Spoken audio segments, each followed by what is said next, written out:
અમરેલી જિલ્લાના ખાંભા તાલુકાના ચતુરી ગામે એક કાળજું કંપાવી દેનારી ઘટના સામે આવી છે. અહીં એક સિંહણે 5 વર્ષના બાળકને તેના દાદાની નજર સામેથી ઝૂંટવી લીધો હતો અને તેને મોતને ઘાટ ઉતારી દીધો હતો.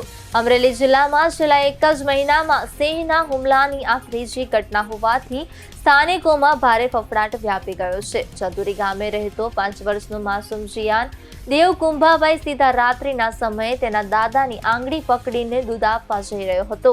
આ દરમિયાન અંધારામાંથી અચાનક ત્રાટકેલી સિંહણે માસૂમ જિયાન પર હુમલો કર્યો હતો. દાદા કંઈ સમજે તે પહેલા જ સિંહણ બાળકને તેમની નજર સામેથી જ ખેંચીને જંગલ તરફ ભાગી ગઈ હતી. ઘટનાની જાણ થતાં જ ગ્રામજનો તાત્કાલિક લાકડીઓ લઈને માસૂમની વહારે દોડ્યા હતા. મૃતકના મામા દાનુ વગોસીના જણાવ્યા અનુસાર વન વિભાગની ટીમ પહોંચે તે પહેલા ગામના 2-3 યુવાનોએ હિંમત દાખવી જંગલમાં લાકડીઓ વડે સિંહણ પર હુમલો કર્યો હતો અને બાળકને સિંહણની ચુંગાલમાંથી છોડાવ્યો હતો. પરંતુ કમનસીબે ગામથી આશરે 1 કિલોમીટર દૂરથી જિયાનનો લોહી લુહાણ મૃતદેહ મળી આવ્યો હતો. મારું નામ દાનુભાઈ જીણાભાઈ વાઘોસી, ગામ સતુરી. આજ સાંજના સમયે 8 થી 8:15ના સમયમાં આ બનાવ બન્યો છે કે સિંહણ અને 2 સિંહણ કા સિંહ દાદાના હાથમાં જયરાજ કરીને દીકરો હતો અમારા ભાણિયાભાઈ, એ દૂધ દેવા જતા હતા. ત્યાંથી એના હાથમાંથી જોટાવીને સિંહણ લઈ ગઈ અને ગામજનો બધા એકઠા થઈને પાછળ જંગલ વિસ્તારમાં બધા ગોતતા હતા. અમે ફોરેસ્ટ વિભાગ કોઈ હજી આવ્યો નહોતો. અમારા ગામના 2-3 જવાન લાકડી વડે હુમલો કરીને બાળકને છોડાવ્યું. બાળક મૃતદેહ હાલતમાં મળેલું હતું. અને મારી માંગ એવી છે કે શનિ રવિમાં વનમંત્રી અર્જુનભાઈ મોઢવાડી આવે છે કે એને એ જ કહેવાનું ભાઈ અમારું માનવ રક્ષણનું પ્રોટેક્શન અમને આપો અમારા ગામમાં. આ બનાવ પહેલી વાર નથી, આ વારવાર બનાવ બનેલો છે.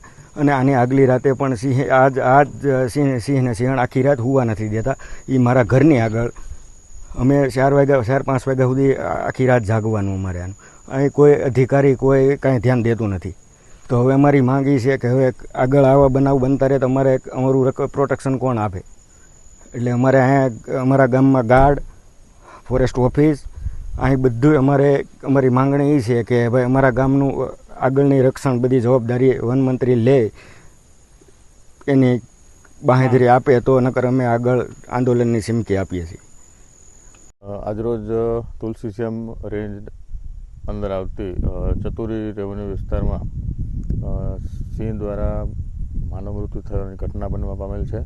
જેમાં એક 5 વર્ષના બાળકને સિંહ દ્વારા ઉપાડી ગયેલ હતા. તો વન વિભાગને જાણ થતાં તુરત જ વન વિભાગનો સ્ટાફ જે સ્થળ પર હાજર હતો અને બને તેટલી વહેલી તકે મૃતદેહ જે કબજે કરવામાં આવેલો હતો અને તેને પોસ્ટમોર્ટમ અર્થે ખાંભા હોસ્પિટલ ખાતે લઈ જવામાં આવેલું હતું. ત્યારબાદ જે વન્ય પ્રાણી દ્વારા મૃત્યુ પામેલ હતું તે વન્ય પ્રાણીને પકડવા માટેની કામગીરી છે હાથ ધરવામાં આવેલ હતી. અને અત્યારે એક સિંહણ જે છે એ નજીકના વિસ્તારમાં હતી, તેને અત્યારે એક્યુલાઇઝ દ્વારા પકડી પાડવામાં આવેલી છે અને હાલ ઓપરેશન ચાલુ છે. કેટલા વન્ય પ્રાણીઓ પકડવામાં આવશે સર? હાલ અત્યારે સ્થળ ઉપર 2 વન્ય પ્રાણીઓ હતા, એમાંથી એકનું રેસ્ક્યુ થઈ ચૂકેલું છે અને અન્યનું રેસ્ક્યુ ચાલુ છે. લોકોને શું અપીલ કરશો આ વિસ્તારમાં, ગામડાઓમાં ખાસ કરીને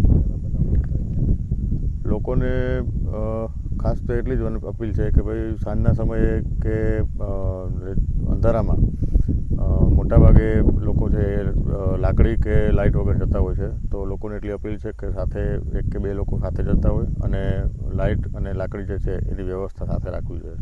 વન્ય પ્રાણી આપણા આસપાસના વિસ્તારોમાં જ રહેતા હોય તો આવી નાની બાબતો જે છે એ આપણને ઘણી બધી મોટી સેફટી આપે છે.